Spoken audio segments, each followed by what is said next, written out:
Okay, rockers, I'm HoJo, and before we get into this week's episode, Hunnsy and I wanted to let you know that if you enjoy HoJo and Hunnsy's Hard Rock House, then we'd like you to tell us what you think of our podcast.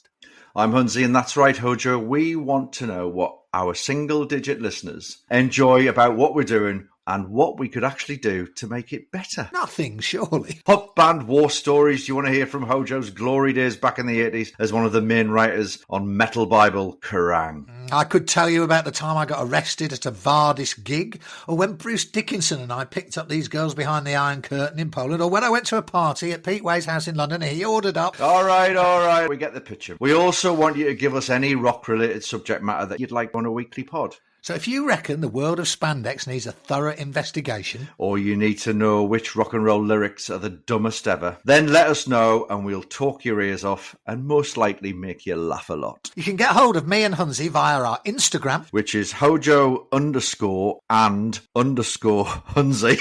I couldn't find an easier one.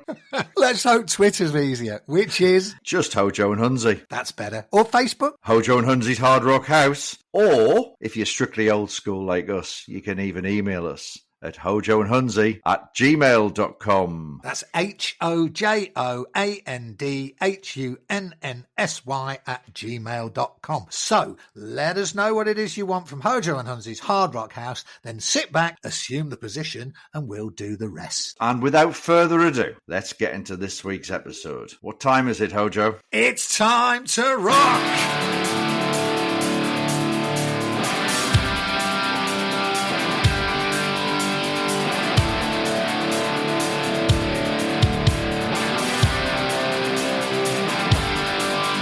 Hello.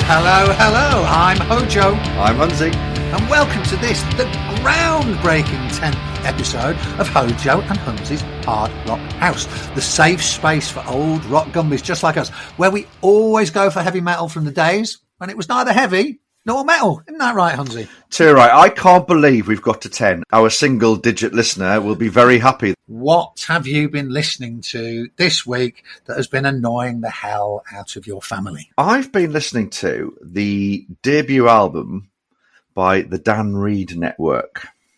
Yes. That's an interesting choice. Now, obviously, I get very scared when I hear of bands like the Dan Reed Network because it also makes me think about bands like Mindfunk and do you remember the funk metal genre? I remember at the time it changed rock nightclubs. Yeah, what year was it?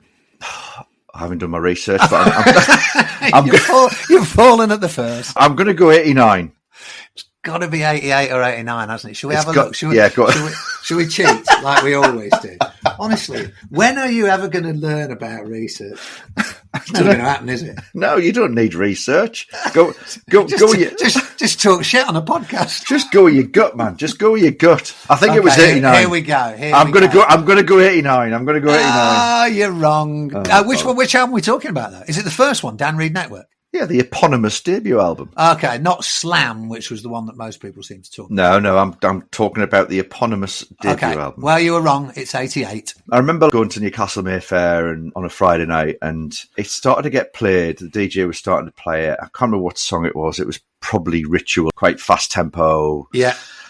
And it seemed to be adopted very, very quickly by the girls. Ritual was the track that was constantly on repeat in the rock clubs. And I did like it because I thought it was different. But whether Dan Reed created a genre, once a genre starts, a million other bands go, oh, we're jumping on that bandwagon. We are now going to sound like this and we're now going to dress like this. We're going to wear dungarees. We're going to wear dungaries. Did you ever wear dungarees? No. Never. I have to admit there are photos of me with dungarees. Here we go. Well, it's just me slavishly following whatever rock fashion of the time was appropriate. Oh my God!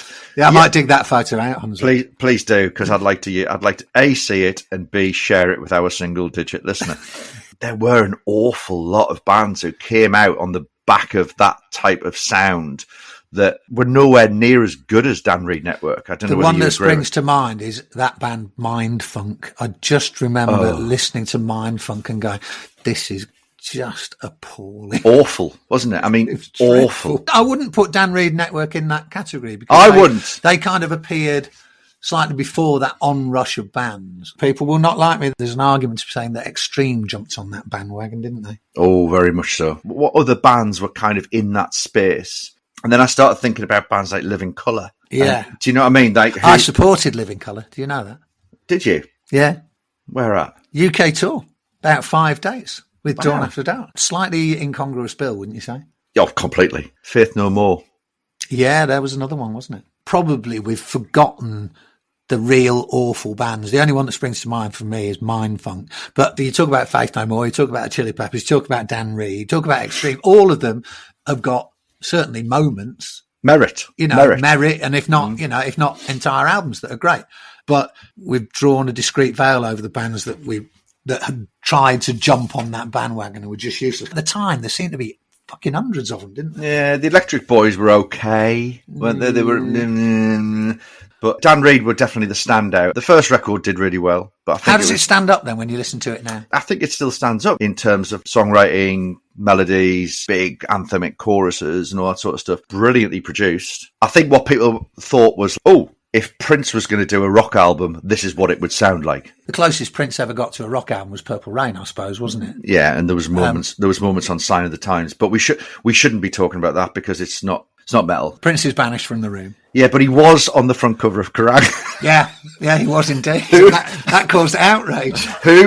Who was responsible for that? I seem to remember that the principal driver of that was the designer Steve Crusher Jewell. He seemed to be very keen on it. Now I'm a big Prince fan, so I wasn't against that at the time, but it didn't half give people the ache. And with due course, because frankly, Kerrang's a rock magazine, and Prince may be many things, but he shouldn't be in a rock magazine. Was it the same person who was responsible for putting a feature about Duran in there, or was that you? That was me. Still maintain to this day, Andy Taylor's a rocker. He is. His work since that article has proved me correct. He's worked with Thunder, with Reef. So I'm saying that I was like a clairvoyant now, Hunnsy. I'd worked out that he was a rocker at heart, even though he was playing on Wild Boys. And he had long hair. Yeah, didn't he do something with the Almighty? Yes, he produced a record with the Almighty as well. Yeah, so his rock credentials are, frankly, absolutely rock solid. So you were ahead of the curve, really, weren't you? I was ahead of the curve. So anyone who had a go at me for putting Andy Taylor in Kerrang, Paul Elliott, fuck you. It's a good album, worth a listen, yeah. I actually prefer it to Slam. Slam was great, but I just thought that the first one, maybe just because that was the one I heard first. Did your girlfriend at the time cry when Dan Reed cut all his hair off? Oh, I think a million girls cried. Yeah, I think that caused serious trauma. And also, I think a million people in Dan Reed's record company's press office probably all cried as well. Dan Reed's manager certainly would have cried. What have you done? What have you done, man? Sad times. Same thing happened to me when I cut all my hair off. Millions of girls. Yeah, that's right. Millions of girls. Millions of girls rending their garments. Right. So yeah, go and listen to it. It's a good record. What have you been listening to? Okay, I've been listening to, kind of a debut album. You said yours was a debut album. Mine's kind of a debut album. It was a mix of an independent album with some tracks from that mixed with some other new tracks. And the band that I was listening to this week was Jane's Addiction, and the album is Nothing's Shocking. Now, where do you stand on the Jane's Addiction debate? Because they've always been one of those acts that have divided your traditional metal people, haven't they? That some people absolutely embraced them and said Dave Navarro's guitar playing was as heavy as anything that was out there. Other people went, oh no, too weird, too alternative. Perry Farrell sounds a bit odd. Not really for me. So where do you stand on Jane's Addiction? This is a tricky one for me because I remember going to see them at the Riverside in Newcastle. Small venue. So this would be very early doors, yeah? Very early doors. I think 88, 89, something like that. Yeah, Being Caught Stealing, that was their big song, I think. Okay, so that came after the album I've been listening to, Nothing's Shocking. That was on Ritual de lo Habitual. Right. And they were doing like a small show at the Riverside in Newcastle. And it was at the same time where a lot of bands who were being hyped to shit by the magazines were playing. Extreme played there. Right. Chili Peppers played there, and Jane's Addiction played there, right? Small venue. The clamour for tickets was huge, and I was one of the clamourers because I wanted to see what everybody was talking about. So I went to see them, and I walked out after 4 songs. They were awful. Oh, really? What was bad about them? Every band has an off night, as you well know, I've never had an off night. Yeah, right, okay. And I don't know whether they were just off. I don't know whether the sound was shit. I don't know whether the crowd were annoying. I just wasn't feeling it. It was messy. I couldn't work out what the songs were. Maybe it was just their set list. I don't know. But I left after 4 songs just going, I can't believe I clamoured for this. Wow. I'd heard bits and bobs, never bought a record, but a couple of mates of mine were quite into them. And I hadn't really heard them in any rock clubs because I don't think rock clubs were playing them at that point. Can I just tell my story? Oh, yeah, sorry. Tell your story. My mate was a DJ at the Mayfair Newcastle, right? Right. And it was at that time where Being Caught Stealing was on heavy rotation. The thing. Being Caught Stealing was like, yeah, put that one in. And so he was DJing away, right? He got into that section. So he played From Out of Nowhere by Faith No More, and he played Higher Ground by Chili's and stuff like that. Right. And this punter comes up to him and goes, will you play the Alsatian song? Okay. I get it. He goes, what? He says, will you play the Alsatian song? And he's going, who's that by? He went, I don't know. It's just, I think it's called the Alsatian song. He went, I'm sorry, I don't know what you're talking about. And this guy just went, it goes, whoa, whoa, whoa, whoa, whoa. And he went, oh, you mean Being Caught Stealing? Yeah. I wish it had been called the Alsatian song. That would have been much better. Yeah, but you like this one as well. The same DJ again, right? Not on the same night. Many months later or many months before, told me this similar story. I remember at Newcastle Mayfair, Spirit Walker by The Cult was a huge song. They had taste at the Mayfair after all. Yeah, Spirit Walker just got people up. The Cult had not even come close to doing the Love album or anywhere near Electric, right? So they weren't... No, that was definitely not traditional hard rock. Exactly. By a long chalk. He put it on at one point and the dance floor filled. I don't know whether because it has a brilliant riff. Because it has a brilliant riff. Anyway, a similar story. Not the same person who asked for the Alsatian song. Right. Someone else came up to him and went, will you play Cyril Walker? And he went, I've never heard it. Who's Cyril Walker? And he went, well, you played it last week. It was really good. He went, right. Cyril, you mean Spirit Walker by The Cult? I much prefer Cyril Walker. Cyril Walker and the Alsatian song. Well, that reminds me of something that your dad would call that song Cyril Walker in the same way. What did he used to call Motorhead? It wasn't my dad. It was Kerrang writer John Houghton's dad who used to call Motorhead Leatherhead, and Brian Ferry Arthur Ferris. I don't know how we got on from Jane's Addiction to Cyril Walker, but we did. So we haven't really talked about the album very much. Nothing shocking. I'll tell you, I got interested in Jane's Addiction in a very kind of weird way. I was in LA in '87. That's a good name drop, isn't it? That's a massive clang. Yeah. I was in LA in '87 doing a feature on some band that I can't remember. And Geffen Records sent over a pile of albums to the hotel where I was staying. And one of the albums that was in this package was a thing called The Scream. I don't know if you know about The Scream. Is that the punk band that Dave Grohl was in? Or were they just called Scream? No, totally different thing. It was a club in LA in the late 80s that was called the Scream Club. Right. And it was just as we were talking about that time when suddenly that new breed of alternative hard rock started happening. Jane's Addiction, Red Hot Chili Peppers, Faith No More, etc., etc. And the first song, it can't have been an album. It must have been a cassette because I wouldn't have had a way of playing the record. So somebody must have sent a cassette of this thing. And Geffen had done a compilation of unsigned bands who'd been part of whatever this scene was that was starting to develop at the Scream Club, which was what you might call this alternative rock thing. Mm-hmm. And the very first track on this compilation was by Jane's Addiction, and it was called Pigs in Zen. Right, okay. And I'd never heard anything by Jane's Addiction, but I listened to that compilation record, and that song was just head and shoulders above anything else that was on it. It was a jaw drop moment. It was fantastic. Yeah. And so right from that moment, I'd kind of kept my eyes open for Jane's Addiction. The track was so much better than anything else on that record. And so when Nothing Shocking came out in August of '88, which was the first one on a major label, which was actually on Warner Brothers, they'd done an independent album in '87, but I'd never seen it or heard it or anything. So when that came out, I was kind of all ears because I knew this song, and I wasn't disappointed. And I was listening to it when I was in the gym, pounding out the miles again the other day. And it's just really interesting to see how a band was suddenly taking what you'd call very traditional hard rock, things like very powerful drumming, big riffs, and yet doing something that was totally different with it. And I think that was exciting to me, to hear people taking the traditional elements of what rock was, the composite parts, but coming out with something that really sounded very, very different. You know, a lot of it's to do with Perry Farrell's voice, which is not, you know, your classic rock singer vibe, but still a great singer in my opinion. When you hear a song like Jane Says, where they were using like calypso drums, and the idea of it is like, calypso drums, that's never going to work, and yet it did. And I must say, to me, it stood up really well. Listening to it, I haven't listened to it in a long, long time, and then for some reason it just kind of popped into my head, and I decided to listen to it. And it works well because it gets your cardio rate up there, it gets that heart rate pumping, because there's still kind of a lot of big guitar in there. But the songwriting structures and the lyrical stuff, like a song called Ted Just Admit It, that was a kind of a new thing in the world of heavy rock. People didn't write songs with titles like that in rock. So it was kind of intriguing.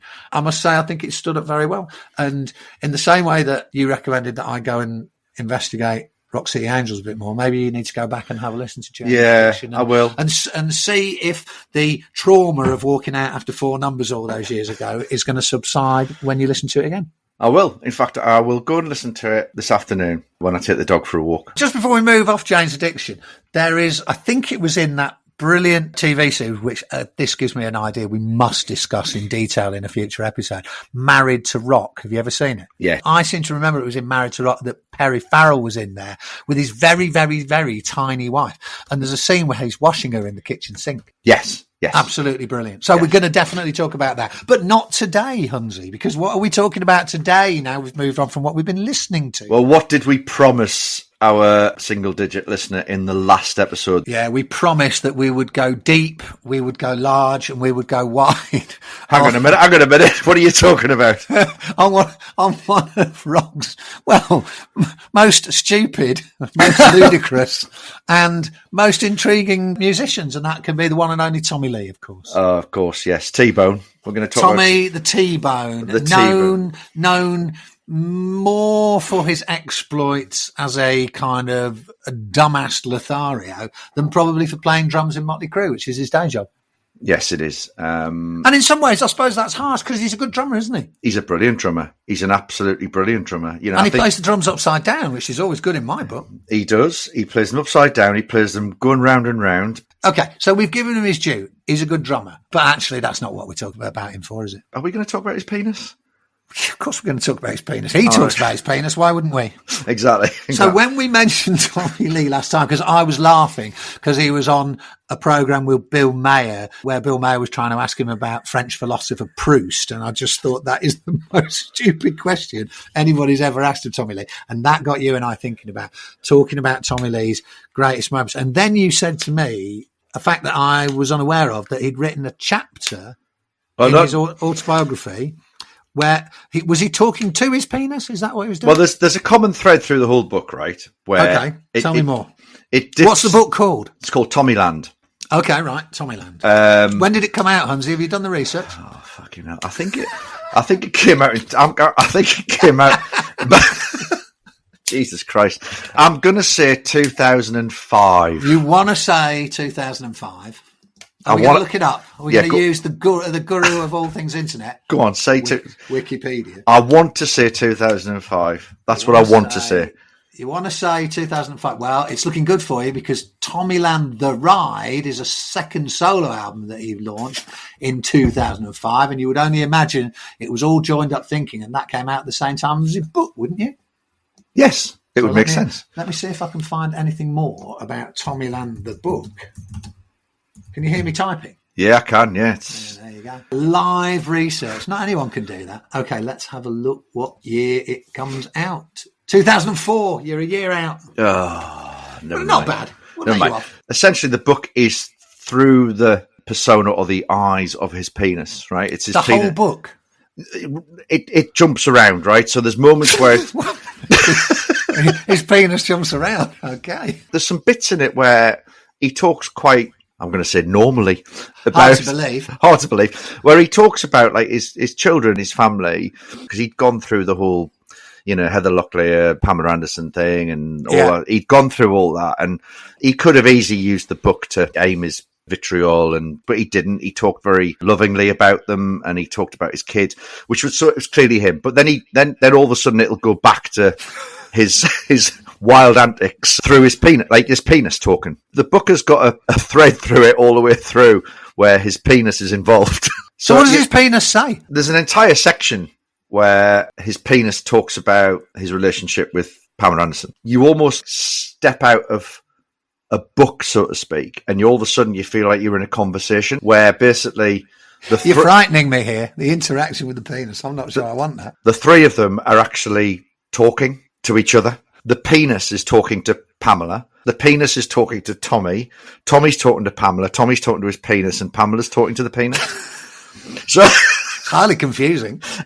That's why you need to read it. I read it a couple of times. It was a beach book. It is honest. There are moments where you kind of forget the sort of ludicrousness. Is that a word? Ludicrosity, always. The ludicrosity. See, that doesn't sound right. There are moments where you forget that. But the thing that disappointed me about the book was that he talked a little bit about music and what he was influenced by and all that sort of stuff, but he didn't go too deep into that. Do you think, though, that he understands his audience? You were disappointed that he didn't talk about the fact that when he grew up, he was listening to the Scorpions' Tokyo tapes, but that's a very niche market there, Hunnsy. I think you'll find most people who are interested in Tommy Lee will go penis number 1, Scorpions' Tokyo tapes number 386 on things that interest me. And that video of Pamela Anderson and him on the boat. I did sit through that whole video. And it's quite something, isn't it? It's remarkable. People will know what we're talking about. It's the famous I hope, Pammy and Tommy porn tape. Everybody must have heard about it, if not seen it. The sex tape thing, they obviously recorded it. It was actually stolen from their house by a guy who was just doing some work in the house, like building but the cynic in me goes, that's a nice little story to get it out there, isn't it? Is that something that they went, we can manufacture a tremendous marketing story all about this and blah, blah, blah. I mean, I don't know. That sex tape, stolen or otherwise, that was in 1995. That's nearly 30 years ago. One of the particular scenes on the boat appeared as like a little, I guess what you'd call a GIF now. Everybody was trying to get hold of it just to see it. Did you ever see the actual movie, whatever the home movie? Did you ever see it? I never saw all of it in its entirety. I did. I can't remember how, but I did. But the two things that I really remember about that one was just how often they were having sex. That was quite remarkable. They just couldn't stop. There was one bit where they literally pull over at the side of the freeway in Los Angeles in the car and start having sex in the car. And you go, these are two of the most famous people in America. Can you imagine if you're just driving to work one morning and you're in a traffic jam? Was it rush hour? But you imagine you're driving along and you just look across and you go, there's two of the most famous people in America. They're just having sex. So they really didn't care, did they? They didn't care whether people saw them, whether they didn't see them. No. And they didn't care how famous they were. I don't think I could be that carefree. In some ways, I'm sort of jealous. I don't think Mrs. Johnson is, because if I suggest any of that kind of behaviour, I know how that's going to end up. Yeah, I can see that guy. We'll just got to nip into Albi to get some shopping. Yeah. Hang on a minute. We'll just pull over here.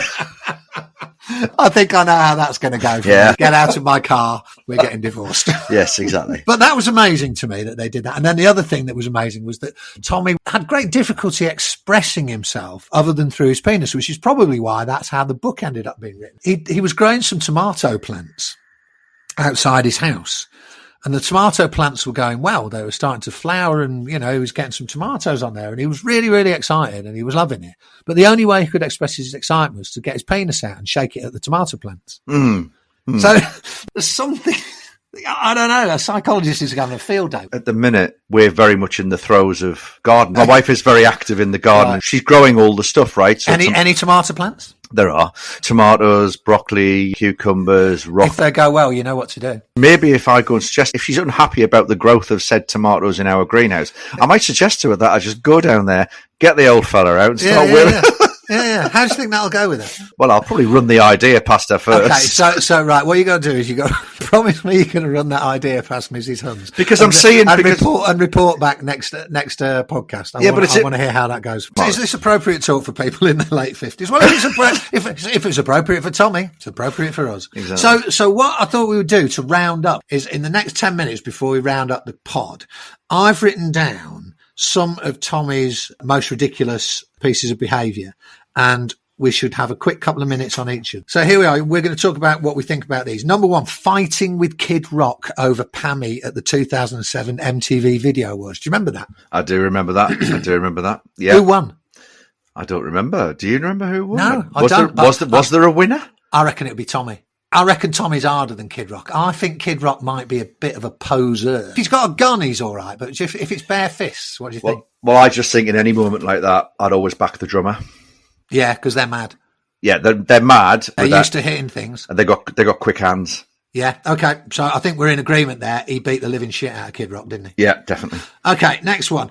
Admitting recently that at the height of his debauchery, he drank 2 gallons of vodka a day. That's incredible. Seriously, if you were on some kind of ridiculous challenge, how much vodka do you think you could drink in a day before you just went, I literally can't drink anymore? I don't know, about half a bottle. Yeah, maybe a bottle if you're absolutely determined. But how many bottles are in a gallon? I don't know, but it's a few, isn't it? If you think about a gallon of petrol from when you were a kid, like you used to go, when your dad ran out of petrol in the car and he'd get the little tin can out the back, didn't he? And he'd have to go and waddle up the road and put a gallon of petrol in to get your car going again. That was a big thing, wasn't it? Massive. What you were carrying was a big thing. So I'm saying, no empirical evidence on this, but I'm saying 6 bottles of vodka, 4 bottles of vodka, something like that. Easy. 2 gallons of vodka. That is insane. Okay, next one. Him and his fellow Motley Crue bandmate, Nicky Sixx, injecting Jack Daniels because they thought they'd get a rush quicker. Okay. What do you think of that? Where were they injecting it? Just into their arms? I can only imagine into their arm. Not au fait with the habits of the injectors. It's something I find distasteful. Okay, so injecting Jack Daniels, I'm not one for that. I'm not giving it a go. Are you? No, not at all. Okay, no. All right. So the next stupid story is on the Girls tour when obviously they were in their pomp, Motley Crue. Yes. Apparently, he says he doesn't remember very much about that tour for obvious reasons. But one thing he does remember was that they had a bloke following them around in a car and the number plate on the car was dealer.